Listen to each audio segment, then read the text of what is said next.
All right, guys. So our next step was to sanitize our auto-siphon. Yep. So we're using the other keg with the sanitizer in it, and when your auto-siphon starts acting up, had some really bad experience with oxidation with this. Put a hose clamp on there. Okay. Yeah. There's the hose clamp. Okay. Put a hose clamp on there. Get that air leak done, and you'll get a solid siphon. Alright, so we're just siphoning this for a little bit. This siphon on the bottom. Siphon this for a little bit to get that inside of the line, which this is plenty. We're going to take this whole thing, we're going to put it in the sanitizer solution that everything else is in to sanitize the outside of the line, and then we're ready to siphon. Alright? Alright, so the outside of the line is in this solution. We're going to dip the actual other part of the siphon into the keg and give it a good 2-minute contact on each of those, so we're sure not to have any infection. Alright, so here is our secondary. This is my version of a Belgian strong dark called the Dark Passenger. I'm going to do this and set up the keg and everything. I'll just take you with me, I don't care. Alright. So, basically, we got a towel underneath here. Alright. Towel like so. Make sure this is flat. Okay. Okay, real quick before I start the siphon, you want to make sure you get that hose all the way into the bottom of your keg, okay? You want to get it to the... Where the fuck? Alright. Mine is not cooperating, but I'm gonna snake that to the bottom because this will prevent any aeration, oxidation. We want to minimize splashing when we're siphoning. Okay, and then up here, we don't want to disturb the sediment at the bottom. So what we're gonna do is kind of keep it, off the tube at the bottom of the secondary fermenter, and kind of just hold the siphon up a little bit above it while we siphon. All right, I'm gonna snake that hose down in there, and then we'll start. For those of you who've never used auto siphon, we're just gonna start. This is gonna be really difficult. What we're gonna do is just gonna give it 2 little pumps, and it'll start the siphon for us. Okay, so I don't know. Maybe I'll hold it in my mouth or something. No, that doesn't work. All right, so I lifted this up. We're gonna pump it down. See that beer come up? And we can give it 2 good pumps. Okay. So hang tight. Watch the fermenter. Okay.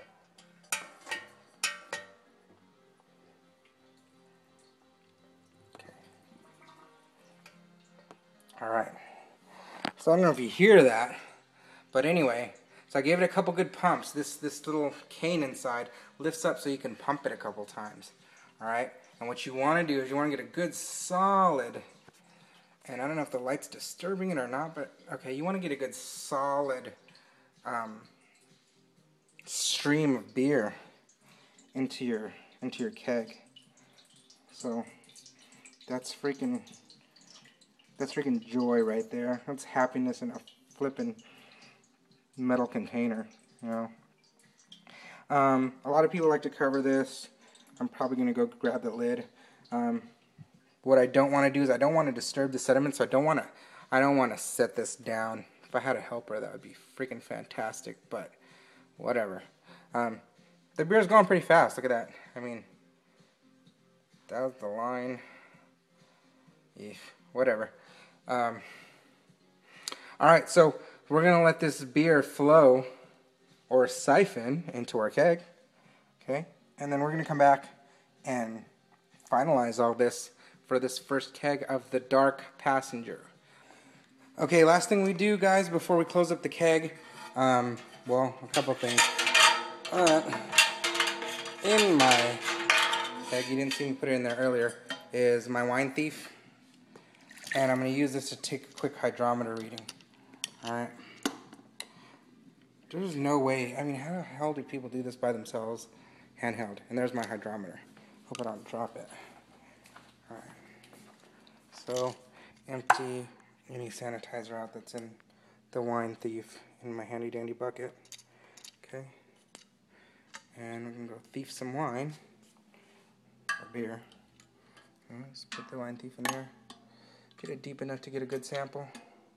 That's freaking plenty. That's just wasting beer. See that? Alright. Give the hydrometer a spin. You can't see this, but I just dropped it in there. Give it a spin and check gravity. And gravity looks to be 1.10. Alright. Oh, where'd it go? Where's the freaking gravity? Oh, now it's settled in.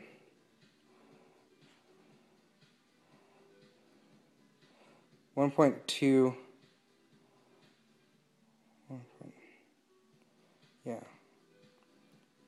1.0 or 1.020 looks like. And we're just emptying our beer into a glass so we can sample it flat. But we're going to put this here for now because I need to get this thing, the keg closed up. That's my whole garden octoglass. But I'm going to get the keg closed up. So take our lid, alright? It's together because we already sanitized it earlier apart. We'll take that right now and hang on. I am going to get the good petrol gel. Alright, and we're going to lube up this. And I have to do this off camera because I need 2 hands to do this. I'm going to take off this O-ring and lube it up on both sides really nice. Even if it's a brand new keg, we're going to lube the crap out of this so it lasts a long time and it gives us a good seal. We're also going to lube up the in and out. Okay? There's little O-rings on there. I'm going to lube those up. Okay, after we lube those up, we're going to seal it, put some pressure on it. Alright? I'll be back. Alright guys, we got this nice and lubed up. I mean, a generous amount of lube, okay? And we got it around the little poppet valves, the inlets, and the outlet here. Don't worry, give it a generous amount. You know, the more lube, the better. And it's impervious to water, so even if it's a little wet, you can still put it on, and then you're just wiping the excess off. What you also want to do, I'll bring it over here, is before you put the lid on, get the inside right here to get that super seal going. Get your lube all in there, and then put your lid on, seal it up. Okay, so we're gonna just set this aside, put some pressure on it, and that one's finito.